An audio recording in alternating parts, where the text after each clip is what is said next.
আমরা অনেকেই এই ভাষণটা সম্পর্কে জানি না। আমরা অনেক ভাষণ নিয়ে এখন গর্ব করি। নবী করিম সাল্লাল্লাহু আলাইহি ওয়াসাল্লামের এই যে সর্বশ্রেষ্ঠ ভাষণ, এটা কতজন জানেন? বিদায় হজের ভাষণ। কতজন জানেন বিদায় হজের ভাষণে নবী সাল্লাল্লাহু আলাইহি ওয়াসাল্লাম কী বলেছিলেন উম্মতকে?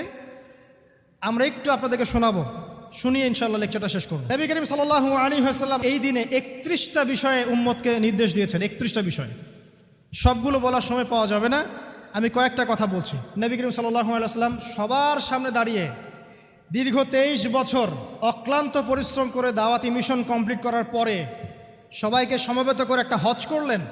হজ করার পরে তিনি গুরুগম্ভীর কণ্ঠে বলছেন, হৃদয়ের সমস্ত আবেগ বের করে দিয়ে বলছেন, হে জনগণ, আইয়ুহান নাস, হে জনগণ, আমি জানি না আজকের পর তোমাদের সাথে আমি কখনো মিলিত হতে পারবো কিনা। একটু চিন্তা করেন, সাহাবীরা সামনে দাঁড়িয়ে আছেন, নবীজি দাঁড়িয়ে এই কথাটা বলছেন, হে জনগণ, আমি জানি না আজকের পরে আমি তোমাদের সাথে মিলিত হতে পারবো কিনা। অতএব যে ব্যক্তি আজকে আমার এই কথাগুলোকে স্মরণ রাখবে, সে যেন অন্যের কাছে এই কথাগুলো পৌঁছে দেয়। হতে পারে যার কাছে পৌঁছে দেওয়া হচ্ছে সেই এই কথাগুলোকে বেশি সংরক্ষণ করতে পারবে। আল্লাহ পাক তার প্রতি রহম করুন যে আমার এই কথাগুলোকে অন্যের কাছে পৌঁছে দিবে।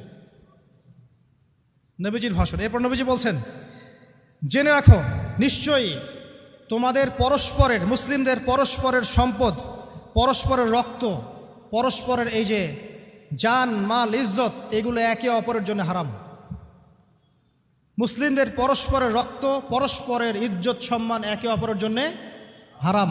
এর হানি করা একে অপরের জন্য হারাম। ঠিক যেমন আজকের এই দিন হারাম, এই শহর হারাম, এই মাসও হারাম।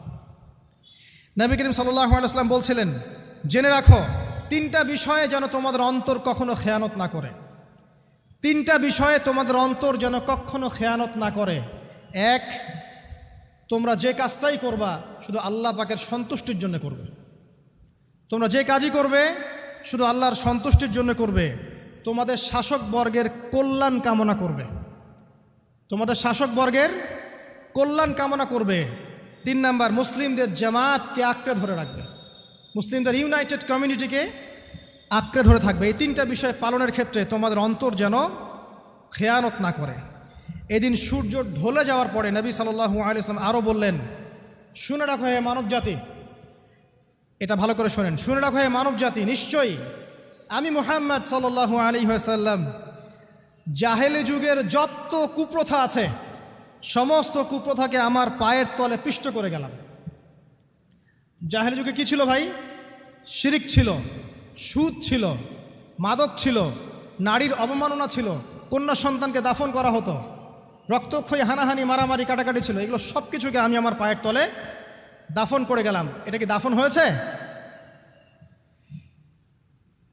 তিনি বলছেন, নিশ্চয়ই আমি জাহেলি যুগের সুদকে আমার পায়ে তলে পিষ্ট করে যাচ্ছি। সর্বপ্রথম যার সুদ আমি পিষ্ট করছি তিনি হচ্ছেন আব্বাস ইবনে আব্দুল মুত্তালিব, আমার চাচার সুদ। নিজের পরিবার থেকে দৃষ্টান্ত স্থাপন করলেন। তিনি আরও বললেন, হে উপস্থিত জনগণ, তোমরা মেয়েদের ব্যাপারে সতর্ক থাকবে এবং তোমাদের স্ত্রীদের ব্যাপারে সতর্ক থাকবে, তাদের হকের ব্যাপারে সতর্ক থাকবে, কেননা তোমরা তাদেরকে আল্লাহর কালিমার মাধ্যমে হালাল করে নিয়েছো। অতএব তাদের ব্যাপারে তোমরা সতর্ক থাকবে। তোমাদের উপর তাদের হক হচ্ছে তোমরা যা খাবে, যা পরবে, তাদেরকেও তাই খাওয়াবে, তাই পরাবে। আর তাদের উপর তোমাদের হক হচ্ছে যে তারা তোমাদের বিছানায় এমন কাউকে আসতে দিবে না যাদেরকে তোমরা অপছন্দ করো। নবী করিম সাল্লাল্লাহু আলাইহি ওয়াসাল্লাম আরও বলছেন, এই দিন, আইয়ুহান নাস, হে মানব জাতি, তারাকতু ফিকুম আমরাইন, জেনে রাখো আমি তোমাদের সামনে মাত্র 2টো বস্তু ছেড়ে গেলাম। কয়টা বস্তু? লান তাদিল্লু মা তামাসসাকতুম বিহিমা, তোমরা কোনোদিন পথভ্রষ্ট হবে না যতদিন এই 2টা বস্তুকে আঁকড়ে ধরে থাকবে। কিতাব আল্লাহ, আল্লাহর কিতাব, ওয়া সুন্নতি নবীহি, এবং তার নবীর সুন্নাহ। তিনি আরও বললেন, আল মুসলিম, জেনে রাখো প্রকৃত মুসলিম সে ব্যক্তি, মান সালিমাল মুসলিমুনা মিন লিসানিহি ওয়া ইয়াদিহি, যে ব্যক্তির হাত এবং জবান থেকে অন্য মুসলিম নিরাপদ থাকে সেই ব্যক্তি হচ্ছে প্রকৃত মুসলিম। আল মুহাজির, আর প্রকৃত মুহাজির সে ব্যক্তি, মান হাজারা মা নাহাল্লাহু আন, আল্লাহ পাক যা নিষেধ করেছেন সেখান থেকে যে দূরে থাকে সেই ব্যক্তি প্রকৃত মুহাজির, মানে হিজরতকারী। তিনি আরও বললেন, মনে রেখো আমি তোমাদের সবার আগে হাউজে কাউসারে চলে যাব, সুবহানাল্লাহ, এবং সেখানে আমি তোমাদের জন্য অপেক্ষা করতে থাকব। অতএব শোনেন, অতএব তোমরা আমার চেহারাকে কালিমালিপ্ত করো না, মানে আমার চেহারায় কালিমালিপ্ত করো না, আমার নাম নষ্ট করে দিও না। আমি তোমাদের সংখ্যাধিক্য দেখে আল্লাহর কাছে গর্ব করব, আমাকে তোমরা অপমানিত করো না। আজকে কি আমরা তার দায়িত্ব পালন করে উম্মাহ হতে পেরেছি?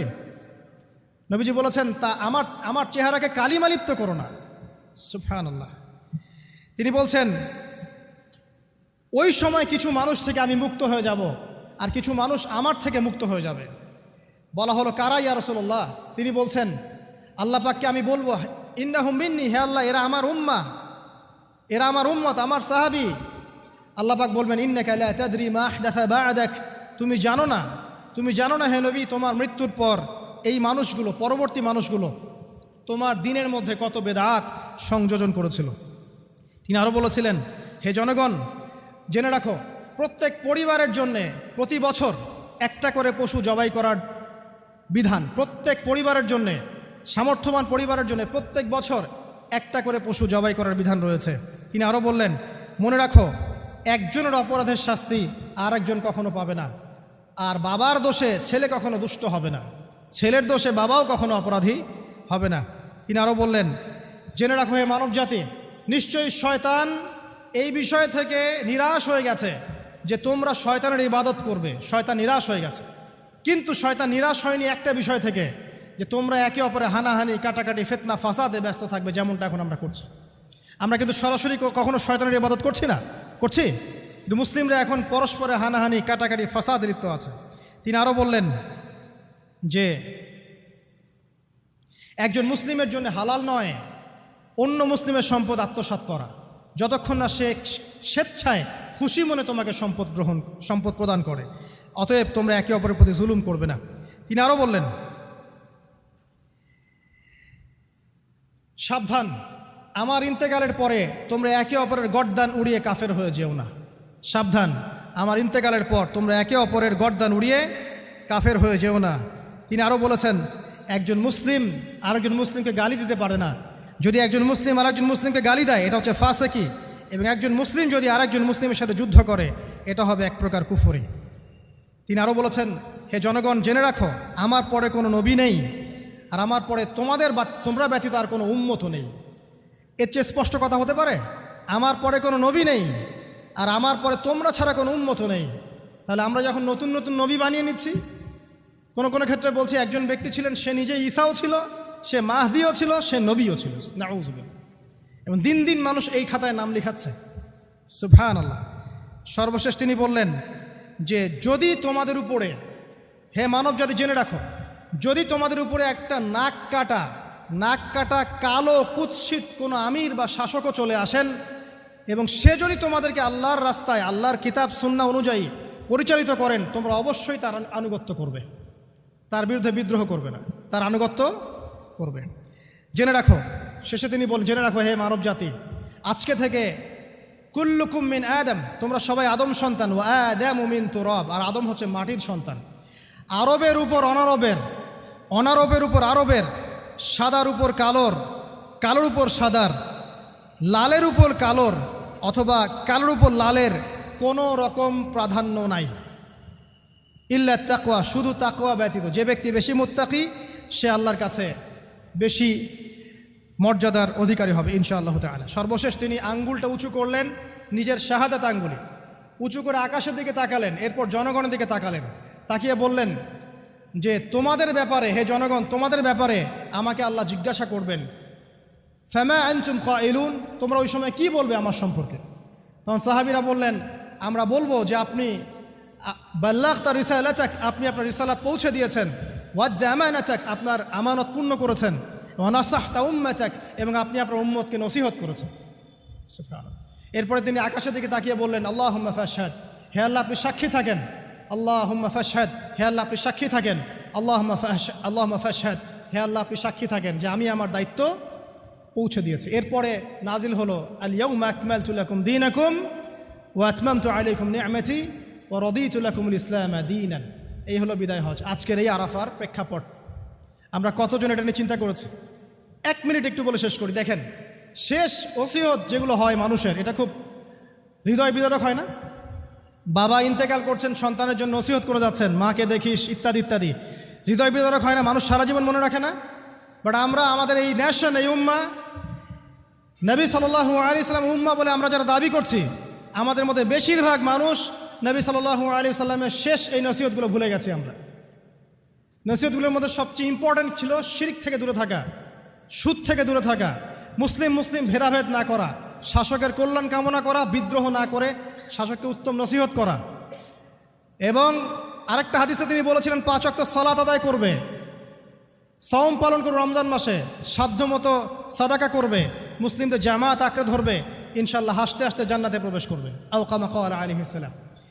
জাহেলি যুগের সমস্ত প্রথা ছেড়ে দেওয়া ছিল আজকের দিনের মূল মর্ম, আমরা ছাড়তে পারছি না।